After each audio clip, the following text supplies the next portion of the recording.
Dust allergy, sinus, asthma, psoriasis 100% treatment శాస్త్ర పరిష్కారం కొరకు Neocare homeopathy MD doctor Bellamkonda Nageswararao గారిని సంప్రదించండి. నమస్తే, నేను Keshav. Welcome to Suman TV. ఆంధ్రప్రదేశ్లో వాలంటీర్ల వ్యవస్థ ఉంటుందా, ఊడుతుందా, లేదా రూపు మార్చుకుంటుందా? ఇప్పుడు కొత్త ప్రభుత్వం బాధ్యతలు తీసుకున్న తర్వాత వాలంటీర్ వ్యవస్థ భవిష్యత్తు ఏంటి అనే దానిపైన విస్తృతమైన చర్చ జరుగుతుంది. మొదటి విడత పెన్షన్ల పంపిణీ కార్యక్రమంలో కూడా వాలంటీర్లు ఎవరిని అందులో భాగం చేయలేదు. ఆల్రెడీ 2,30,000 మంది పైగా నియామకాలు జరిగినప్పుడు ఎలక్షన్స్ సమయంలో దాదాపు 1,00,000 మంది రాజీనామాలు చేసి వెళ్ళిపోయిన పరిస్థితి ఉంది. ఇప్పుడు దాదాపు 1,30,000 మంది ఇంకా వాలంటీర్లుగా కొనసాగుతున్నటువంటి పరిస్థితి. వీరి భవిష్యత్తు ఏంటి? కొత్త ప్రభుత్వం దీనికి సంబంధించి ఎలాంటి నిర్ణయాలు తీసుకోబోతుంది? ఈ అంశాలని విశ్లేషించే ప్రయత్నం చేద్దాం. మనతో పాటు పొలిటికల్ అనలిస్ట్ చంద్ర శ్రీనివాస్ గారు. నమస్కారం అండి. వాలంటీర్ల వ్యవస్థ అనేది ఒక కొత్త ఒరవడి, నూతన విధానం, వాళ్ళు లేకపోతే అసలు పరిపాలన నడవదు అనేటువంటి అభిప్రాయం ఉండేది. సో ఒక రకంగా మొన్న పెన్షన్ల పంపిణీలో ఎవరి పాత్ర ఏంటనేది ఒక క్లారిటీ వచ్చింది. వాళ్ళ అవసరం లేకుండా జరిగింది. సో ఇప్పుడు ఏం జరగబోతుంది? వాలంటీర్లు ఉంటారా, తీసేస్తారా, ఏమైనా మార్పులు చేర్పులు చేస్తారా? సమూలంగా మార్పులు అనేది చేస్తారండి. గతంలో 5 సంవత్సరాలు వాలంటీర్ అనేది కేవలం అధికార పార్టీ ప్రతినిధులుగానే పనిచేశారు. అది అందరికీ తెలిసిన అంశమే. ఆ వాలంటీర్ మాటను 30,000 మంది అదృశ్యం అయిపోయారు అని చెప్పేసి ప్రధానంగా ఆరోపించారు ఆ రోజు పవన్ కళ్యాణ్ గారు. దానికి విచారించాలన్నారు. దాని మాటను కొన్ని సంఘటనలు మనకు జరిగినాయి. రెడ్ శాండిల్స్ వాలంటీర్లు దొరికారు, హత్యలు వాలంటీర్లు దొరికారు, అత్యాచారాలు దొరికారు. చివరికి విశాఖపట్నంలో 84 సంవత్సరాల ముదుసరి ఆమెని చంపేసి నగలు తీసుకెళ్లారు వాలంటీర్ రూపేనే. ఇవన్నీ అంటే జస్టిస్ దేవానంద్ అని హైకోర్టు జడ్జి ఇప్పుడు చెన్నైకి బదిలీ అయ్యారు ఏపీ నుంచి. ఆయన హయాంలో ఒక మాట చెప్పాడు, వాలంటీర్ వ్యవస్థకి చట్టబద్ధత లేదు అని చెప్పాడు. ఎందుకంటే ఒక ప్రతి 50 మందికి సమగ్ర సమాచారం, వాళ్ళ ఇంట్లో ఆధార్ కార్డులు, పాస్పోర్ట్లు, ఎంతమంది ఒంటరి మహిళలు ఉన్నారు, అవన్నీ పర్సనల్ డేటా మొత్తం తీసుకున్నది పవన్ కళ్యాణ్ గారు ఆరోపించినట్టు ఆ రోజున ఇక్కడ ఫీల్డ్ ఆపరేషన్ ఏజెన్సీని నానక్రామగూడలో ఆంధ్రప్రదేశ్ చెందిన 4 కోట్ల మంది భవిష్యత్తు ఇక్కడ తీసుకొచ్చి ఎట్లా పెడతారు అని ఆరోపించారు. అది ఇంతవరకు విచారణ చేయాలి. ఇప్పుడు ఈ ప్రభుత్వం అయినా విచారణ చేయాల్సిందే, మొదలు పెట్టాలి. ఇంకా మరి డెఫినెట్గా చేయాలి. దాని వెనక ఎవరు పెద్దలు ఉన్నా తీయాలి. అంటే ఒకవేళ వ్యక్తిగత గోప్యం, వాళ్ళ వ్యక్తిగత సమాచారం తీసుకోవడానికి ఎవరికి హక్కు లేదు సార్. అది గత ప్రభుత్వంలో చేసింది. ఎందుకంటే వాళ్ళు 50 మంది ఎక్కడెక్కడ ఉన్నారు, వాళ్ళ నడవడిక ఏంది, ఇంట్లో ఉన్నారా లేదా, వాళ్ళు ఏ పార్టీ వైపు మొగ్గున్నారు, ప్రభుత్వ పథకాలు చెప్పటం, వాళ్ళకి ఏమో పింఛన్ ఇవ్వటం, ఆ connection point of view voluntary దేశానికే రోల్ మోడల్ అన్నట్టు వివరించారు. వాళ్ళు ఆడిందే ఆట పాడిందే పాటగా చేసిన మాట వాస్తవమే. అంటే వాళ్ళు వైసీపీ ప్రతినిధులుగానే పనిచేశారు తప్పితే ప్రభుత్వ ఉద్యోగులుగా ఎక్కడ పనిచేయాలి. వాళ్ళకి చాలీ జీతం 5,000 కాదు 10,000 ఇస్తామని చెప్పి వీళ్ళు నాయుడు గారు అని చెప్పారు. ఈ సేవ వ్యవస్థనే సంస్కరిస్తామని చంద్రబాబు నాయుడు గారు పవన్ కళ్యాణ్ ఒకటే మాట చెప్పారు. వాలంటీర్ని మేము అందరూ అంటల్లా కొంతలో వాళ్ళు వాలంటీర్ మట్టును కొంతమంది చేసే పనుల మీద విమర్శించామన్నారు. వాళ్ళు మెరుగైన జీతాలు ఇవ్వాలన్నారు, 10,000 పెంచుతామని వచ్చారు. కాబట్టి ఇప్పుడు ఏంటంటే వాళ్ళు టెస్ట్ చేస్తున్నారు. అసలు ఈ వాలంటీర్ వల్ల గతంలో ఏం చేశారు? 5 సంవత్సరాలు వీళ్ళు ప్రభుత్వానికి ప్రతినిధులుగానే పనిచేశారు అంతే తప్పితే పార్టీకి ఉపయోగపడింది తప్పితే ప్రభుత్వానికి పనిచేయాలి. కాబట్టి ఇప్పుడు ప్రభుత్వానికి పనిచేసేటట్టుగా మరల్చుకోవాలి. Simple logic. ఇక్కడ జస్ట్ టెస్ట్ చేశారు. మొన్న పింఛన్స్ ఇచ్చే క్రమంలో వాలంటీర్లు లేకుండానే చేశారు.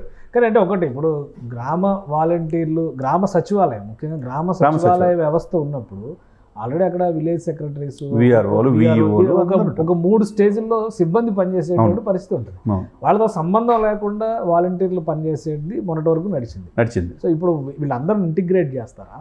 బాధ్యతలు ఇస్తే ఎవరెవరికి ఏమి ఇస్తారు? ఎందుకంటే గవర్నమెంట్ ఎంప్లాయీకి ఉండే రెస్పాన్సిబిలిటీ ఒక స్వచ్ఛంద కార్యకర్తకు ఉండదండి. సో ఆ స్వచ్ఛంద కార్యకర్తకి ఇప్పుడు అంగన్వాడీ కార్యకర్తలు ఉన్నారు. దశాబ్దాలుగా ఈ దేశం ఫాలో అవుతున్నటువంటి సిస్టమే అన్ని రాష్ట్రాల్లో కూడా ఉన్నటువంటి వ్యవస్థ. అవునండి. దానికి లేని సమస్య వాలంటీర్ల వ్యవస్థకు వస్తుందంటే దానిలో సంస్కరణ అవసరం అని అభిప్రాయపడచ్చా? 100% సంస్కరణ చేయాల్సిందే. వాలంటీర్ కేవలం అధికార పార్టీకి అనుబంధంగా పనిచేశారు తప్పితే ప్రభుత్వ ఉద్యోగులుగా పనిచేయాలి. వాళ్ళకి క్రెడిబిలిటీ లేదు, అట్టని వాళ్ళకి చట్టబద్ధ కాదు అని చెప్పేసి సాక్షాత్ హైకోర్టు జడ్జీలే అన్నప్పుడు దాంట్లో సంస్కరణలు తేవాల్సిన అవసరం ఉన్నది ఈ ప్రభుత్వానికి. అది ఎలా చేయాలి? వీళ్ళల్లో డిగ్రీ, బీటెక్లు, ఎంబీఏ చేసిన వాళ్ళు కూడా ఈ వాలంటీర్లు పాప ఉద్యోగాలు చేసి, ఉద్యోగాలు లేని వాళ్ళని మనం ఏమనకూడదు. దాని మాటను ఇప్పుడు ఏం చేయాలంటే Group 1, Group 2, Group 3, Group 4 recruitments ఉన్నాయి. ఈ రిక్రూట్మెంట్స్కి ఒక పారామీటర్ ఉంటుంది. ఇప్పుడు Group 3కి అయితే 10th క్లాసు సరిపోద్దండి. Group 4 ఉద్యోగాలకి, Group 2, Group 1కి అయితే డిగ్రీ క్వాలిఫికేషన్ కావాలి. ఇప్పుడు ఈ వాలంటీర్కి కూడా ఒకటి నిర్దేశించాలి, ఒక అకాడమిక్ క్వాలిఫికేషన్ అనేది ఫిక్స్ చేయాలి, డెఫినెట్గా నిర్దేశించాలి. ఎందుకంటే వాళ్ళ ప్రభుత్వ పథకాలని తీసుకెళ్లేటప్పుడు వాళ్ళకు కూడా ఒక డ్యూటీ, మీరు అన్నట్టు 4 లేయర్లు, విఆర్ఓ, విఈఓ దాటి ఎంఆర్ఓ, తర్వాత ఎండిఓ, తర్వాత ఆర్డీఓకి వెళ్తుంది. ఈ స్టేజీలో ప్రభుత్వ ఉద్యోగులు వాళ్ళంతా కూడా. కాబట్టి మీరు ప్రభుత్వానికి ఈ యొక్క అధికారులకి మధ్య సమన్వయంగా ఉండాలంటే వీళ్ళకి చట్టబద్ధత ఉండాలి. చట్టబద్ధత ఏం చేయాలి? సరే, ఇంటర్వ్యూలోనే డైరెక్ట్గా క్వాలిఫికేషన్ బట్టి ఇంటర్వ్యూకి కాల్ఫర్ చేయటం, గ్రూప్ 3 లేకుండా గ్రూప్ 4 అనేది లేకుండా వీళ్ళనే తీసుకోవాలి. కాబట్టి మీరు అన్నట్టు దాదాపు ఎంతమంది అన్నారు? 1,30,000 మంది ఇప్పుడు ఇంకా సర్వీస్లో 1,30,000 మంది. ఈ ఉద్యోగాలు కొంతమంది రాజీనామా చేశారు, కొంతమంది గత ప్రభుత్వంలో చేసాం మేము ఇప్పుడు చేయమనే వాళ్ళు ఉన్నారు. సరే, ఏమైనా వెళ్ళిపోయారు, 1,00,000 మంది వెళ్ళిపోయారు. ఆ ప్రభుత్వం ఒత్తిడి మీద చేశారా లేదా కావాలని వెళ్ళారా, వాళ్ళ మీద ప్రేమతో వెళ్ళారా, అవన్నీ తీసేస్తే 1,00,000 మంది అయితే వెళ్ళిపోయారు. సో 1,30,000 మంది ఉన్నారు. ఇప్పుడు దీన్ని రీసైజ్ చేయడానికి కానీ, సంస్కరించడానికి కానీ, విధి విధానాలను డిసైడ్ చేయడానికి కానీ ఎంత సమయం పట్టచ్చు? అందుకని లేట్ అవుతుంది సార్. కనీసం లీస్ట్లో 3 నెలల నుంచి 6 నెలలైనా పట్టింది. దీనిపైన రిటైర్డ్ ఐఏఎస్ అధికారులు వేశారని చెప్తున్నారు. వీళ్ళని చట్టబద్ధ కల్పించి ప్రభుత్వ సంక్షేమ పథకాలను ఏ విధంగా వీళ్ళ చేత చేపించాలా, వీళ్ళకి 10,000 జీతం ఇవ్వచ్చు.